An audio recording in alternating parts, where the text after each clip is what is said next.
All right, on to politics now. With the ANC's National Elective Conference just days away, former KZN Premier Sihle Zikalala is calling on leaders to reflect on the party's original mission.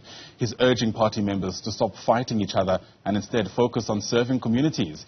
Zikalala says the upcoming conference is an opportunity for the ANC to once again renew itself and to reflect on progress made since the dawn of democracy and reclaim its revolutionary path, quote unquote. For more on his thoughts, let's bring in Mr. Zikalala himself, who joins us via our video link this morning. And it's great to have you on the program, sir. Thanks so much indeed for making time to speak to us so early on a Wednesday. These thoughts are contained in an opinion piece that was published earlier on this month with your name on it, where part of your opening remarks is you lamenting how the ANC is not seriously interrogating whether the National Democratic Revolution is still on track. Tell us why you think that's the case. Well, thanks for having us in your program. I think the most important thing, the ANC exists to unite, serve and lead the people of South Africa, in particular in the struggle against apartheid and the legacy. Now, we are seemingly more preoccupied about leadership contestation at the expense of what constitutes the revolution in nowadays. And in my opinion, the revolution is about serving the people, especially through addressing the fundamental issues such as unemployment, poverty, that is engulfing the whole of the country, rather than to be preoccupied by leadership contestation. These are the issues that we should be concentrating on. Yeah. Difficult to unite the country when the organization itself is not united, isn't it? You are quite correct. For the ANC to unite the country, it needs to be united itself. It cannot be able to unite the people of the country if it is divided. And that's why we're saying our unity should be measured around the execution of the program of the revolution that changes the life of the people. We cannot be united around individuals because the ANC was not established to serve individual leaders, but rather to serve the people of the country. You know, there are people who are saying that the unity within the ANC is going to come at a great cost. And if you want to get that right, if you're very genuine about that mission, then you cannot have a unity deal struck with people within the ANC who have proven themselves to be, quote unquote, criminals, who have proven to be after their own interests. Do you think that's why this mission has, I think it's safe to say, failed over the past couple of years? Because it's trying to be brokered with people who aren't interested in not only uniting the organization, but uniting the country as well. Well, that's one thing that needs to be attended to, because there is a school of thought, as you are saying, that says you cannot unite with criminals. But what we need to deal with is that criminals must be eliminated through proper processes, such as investigation, prosecution, and then you deal with them through that. But you cannot then label others as criminals, because that has been also used to divide the ANC. The current stage of the ANC will tell you that you've got others who think they can renew the ANC on their own as a faction.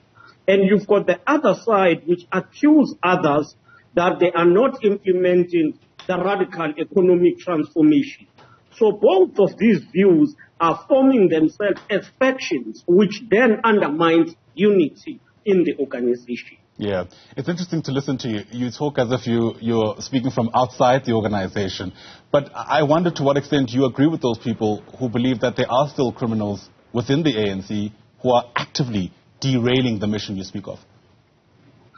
Well, that's why I'm saying if there are criminals, criminals must be taken through proper processes. It does not help to lament that there are criminals in the ANC without proving them that those people are criminals and deal with them at that. So we must not factionalize corruption. We must deal with corruption irrespective of who is involved. But what should preoccupy us is to unite cleanse the ANC, and the ANC must be seen changing the lives of the people. You say if there are criminals in the ANC. Are you suggesting that you don't know for certain whether or not this is true? What I know is that those who have been charged with allegations, they've been subjected to processes such as step aside. But I don't want to label all members of the ANC as criminals. Secondly, I don't want to factionalize the fight against corruption, but rather we must be factual and scientific, deal with the case by case, and deal with those individuals involved in wrongdoing.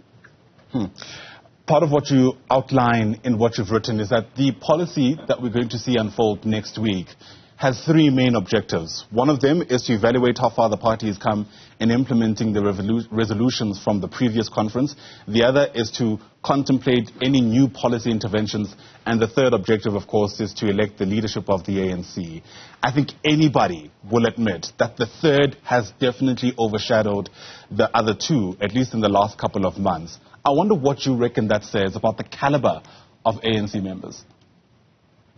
That's what we must look at, the caliber of the cadres of the ANC, the caliber of the leadership of the ANC must be of that of the cadres who are committed and who understand this content of the struggle in the contemporary period and who are able to live according to the expectations of the people of our country, meet the standard, but be able to execute the task at hand. It's difficult to kind of, I guess, believe that the ANC will be, genuine on this mission, especially when you consider recent developments, right? So the NEC itself, which you're a part of, has now given a directive to MPs in Parliament belonging to the party to vote in a particular way around the Phala Phala report, as an example. If we were to be genuine about, really keeping to the mission of the party, surely you should give it or allow MPs themselves to decide on what they see into this report and whether or not their conscience allows them to support it. How do we genuinely, on the one hand, believe that there is an effort for renewal, whilst on the other, ask MPs to toe a party line, even if they may not believe that that instruction is the right decision? Well, that is the issue that must be answered by the spokesperson of the ANC. Safe to say, in some cases, the principle of democratic centralism imposes a responsibility to members to act in a way in which the decisions of the organization should be preserved by all in the movement. The infamous democratic centralism. All right, let's see how this fares and how it lands with the election. Sihle Zikalala, I appreciate your time this morning. That's all we can discuss given the time at our disposal. Sihle Zikalala is the former ANC, former Premier of KZN, I beg your pardon, current member of the ANC NEC.